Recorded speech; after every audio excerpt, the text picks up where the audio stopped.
तो गाइस स्वागत है मेरे एक और वीडियो लेक्चर सीरीज़ में।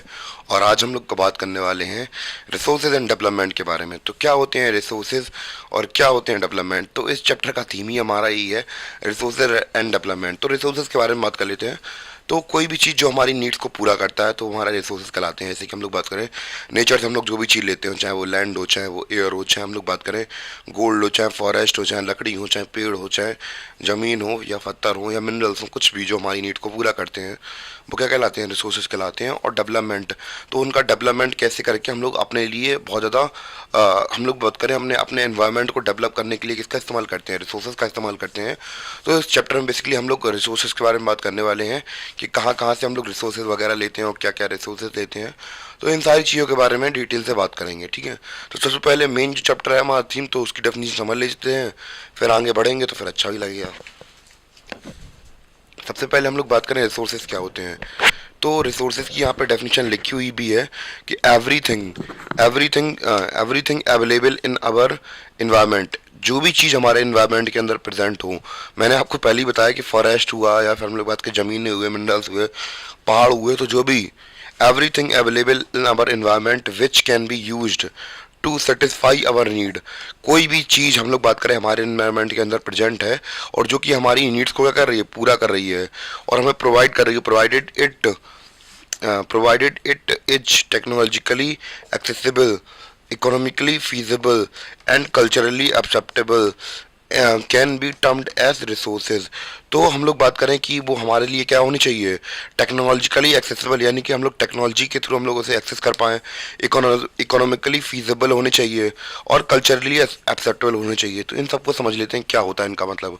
तो कल्चरली एक्सेप्टेबल मतलब होता है कि हमारा जो समाज है उस रिसोर्स को एज अ रिसोर्स एक्सेप्ट भी करना चाहिए। अब भैया मैं एक ऐसी बात कहने जा रहा हूँ जो कि सुनने में अच्छी ना लगे, पर एक्चुअली फैक्ट यही है, ठीक है। जैसे कि कोई प्लीज़ बुरा मत मानना, किसी का मैं सेंटिमेंट को आहत नहीं करना चाहता या फिर दुखाना नहीं चाहता।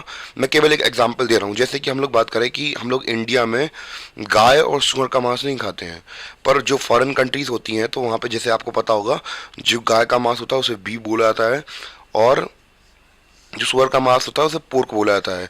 हमारे यहाँ धर्मों में नहीं लिखा है, वरना मुर्गा भी बंद करवा देते हैं या फिर हम लोग बात करें मछली भी बंद करवा देते हैं, क्योंकि हमारे धर्म में ऐसा कुछ कहा नहीं गया है उनके बारे में तो ज़्यादा कुछ मतलब कि ये नहीं करना चाहिए, वो नहीं करना चाहिए।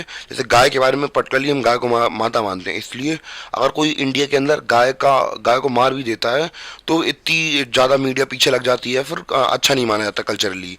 तो एज अ रिसोर्स अब जो यूरोपियंस हैं वहाँ पे उनके कल्चर में जो बीफ खाना है वो अलाउडेड है, क्योंकि भैया वहाँ पे इतनी ज़्यादा कोई प्रॉब्लम नहीं होती है।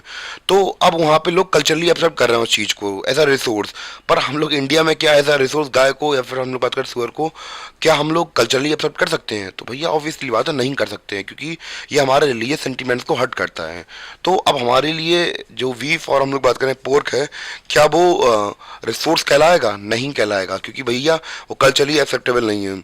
इकोनॉमिकली फीजिबल का मतलब क्या है? इकोनॉमिक फीजिबल का मतलब ये हो जाएगा, इसको आप ऐसे समझ सकते हैं कि जैसे मान चलिए कि हमें पता है कि नेचर में गोल्ड पाया जाता है, ठीक है। तो जब गोल्ड पाया जाता है तो गोल्ड जैसे मान चलिए एक ट्रक होगा तो एक ट्रक में कितना मुट्ठी भर भी सोना नहीं निकलने वाला है। तो अब आपने बहुत सारे रिसोर्सेज बर्बाद कर दिए। मान चलिए सोना निकलना था 10,000 रुपये का और आपने खर्च कर दिए 20,000 रुपये। तो अब ये इकोनॉमिकली फीजिबल होगा या नहीं होगा? नहीं होगा। तो ये सारी चीज़ें होती हैं। तो रिसोर्सेज की डेफिनेशन आपको समझ, उम्मीद है कि आपको समझ में आ गई होगी। तो क्या होती है कि एवरीथिंग अवेलेबल जो कि हमारे एनवायरनमेंट में हो और हमारी क्या कर रहा हो, नीड को सेटिस्फाई कर रहा हो, तो वो रिसोर्स कहलाएगा। और वो कैसा भी होना चाहिए, टेक्नोलॉजिकली फीजिबल हो, एक्सेसिबल होना चाहिए, यानी कि टेक्नोलॉजी के थ्रू एक्सेस कर सकें हम लोग उसे। इकोनॉमिकली फीजिबल होना चाहिए और कल्चरली एक्सेप्टेबल होना चाहिए। तो उसे क्या बोल देंगे? रिसोर्स बोल देंगे। तो ये सिंपल सी एक बेसिक डेफिनेशन हमारी रिसोर्स की हो जाएगी। क्लियर?